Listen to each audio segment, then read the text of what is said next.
Hi, Mr. Devlin here, and today I want to talk about Insurgency Sandstorm and more importantly, the up-and-coming update 1.7. Are you ready, ladies and gentlemen, for the good, the bad, and the ugly? I want to talk about my thoughts on the console release and how it's going to be when it comes out. It's sort of an update to the last video. I want to talk about the new maps and specifically what they're doing for mainly the co-op version of the game. Although they have specified that they're going to be putting the new maps in PvP as well, but apparently it's going to be the co-op first. I also want to talk about the new progression system and my thoughts about what they're actually going to do. And then lastly, I want to talk about a controversial subject. Insurgency Sandstorm is going to have microtransactions. Okay, so firstly, I'm going to talk about the console release. There's been one or two people out there that have been talking about the up-and-coming release and should you be happy with what you're actually getting. Okay, so when it's released on the console, what are you expecting? Or what does NWI expect you to expect? Well, first of all, you're obviously going to be playing it on a controller unless there's mouse and keyboard support. So, what's it going to be like on a controller? There's one or two YouTubers out there that have been making videos and saying it's going to be fine on the controller, and I'm sure it is, but they've been showing us gameplay using a controller on a PC. I've done it myself, and it's not good. I think there's people out there who are actually doing these videos and showing you, like NWI did at PAX, playing this game on a controller. I think what people are totally missing, you're totally missing the point, is that you're playing this game on a controller on a PC. Playing on a controller on a console when the game is released is going to be a completely different thing. Apparently on PC, using a controller at 30 frames per second, if you run it at medium to high, it works perfectly fine. Rubbish. I put a controller in, I put it on medium, then I put it on high, the controls were clunky, it was awkward, and it wasn't a good experience. And that's on a pretty high-end PC. NWI have stated that you'll get 30 frames per second on this generation of console, and on the next generation, the PS5 and the new Xbox, you'll probably get 45 to 60 frames per second. Absolute rubbish. This is not going to happen. You can say you want it to happen, but listen to me and listen here first, and maybe go back to this video in a good few months' time and say, Mr. Devlin said this will not happen. You will get 30 frames per second. That's all you will get.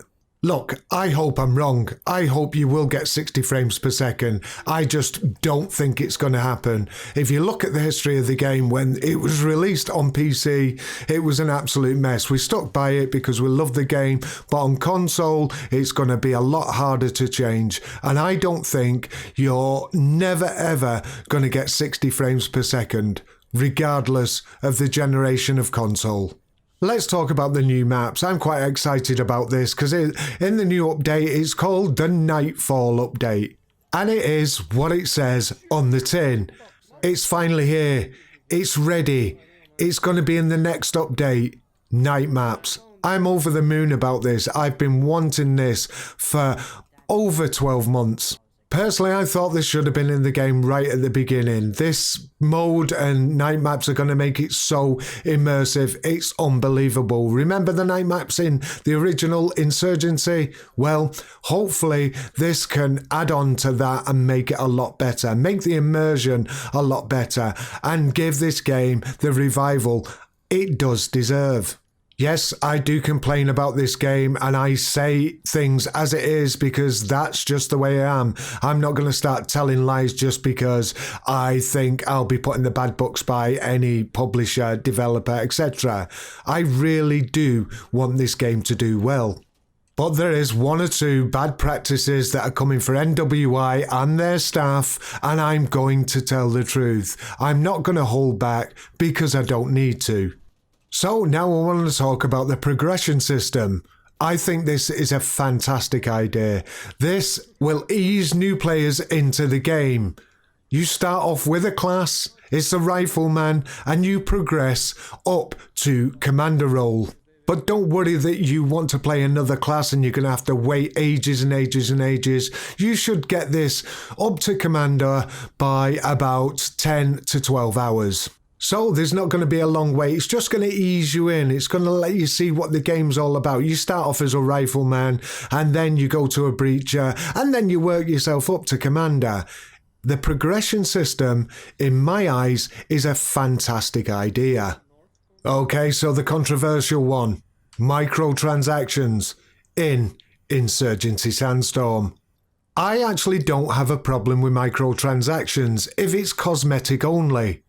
But that all depends on the game. And that all depends on what the cosmetics are going to be like. NWI have said something along the lines of adding microtransactions will let you customize and have an experience within game that you couldn't have without buying microtransactions. This is a bit grey. Does it mean that you're just going to have cosmetics only, just change your character, put skins on your weapons? Does it mean that there's microtransaction weapons only?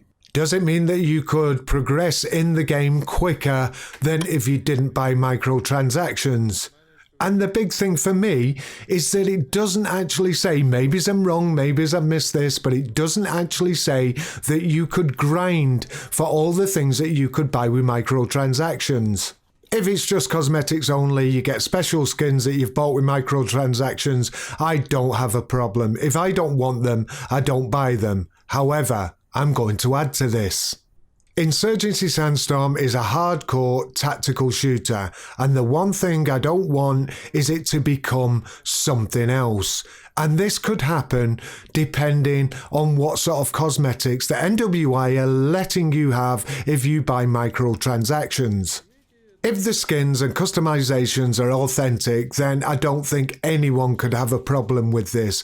I certainly wouldn't, and I don't really know anyone who would have a problem with this. If it's authentic skins that are true to life because of the game or the way the game is. Like I said, it's a hardcore tactical shooter. It's not Call of Duty. So the last thing we want to see is bright pink, bright blue, neon skins and customizations. We don't want to see that. We don't want to see stupid characterized cartoony models that are gonna make the immersion pretty much non-existent, because we play this game because, again, I'm going to say it again, it's a hardcore tactical shooter, and the people who've bought this game, the people who play this game, are people who've bought it because of what the game is itself. And if the characterization, the customization, the skins, etc. are going to be out of this world stupid, then it's going to spoil it for the people who made this game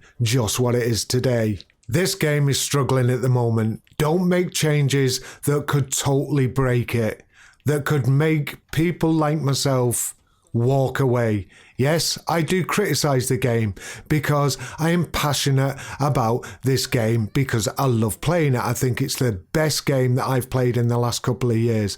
And I don't want NWI, because of money, and that's, bottom line, what game developers want to make is a lot of money, but don't break it by making the customizations and making changes that are going to spoil it for the people who play the game, who have stood by this game. Anyway, don't forget to like, subscribe, press that bell icon and tick it so you get notifications of when we're uploading new videos. And this is Mr. Devlin, brutally honest and out.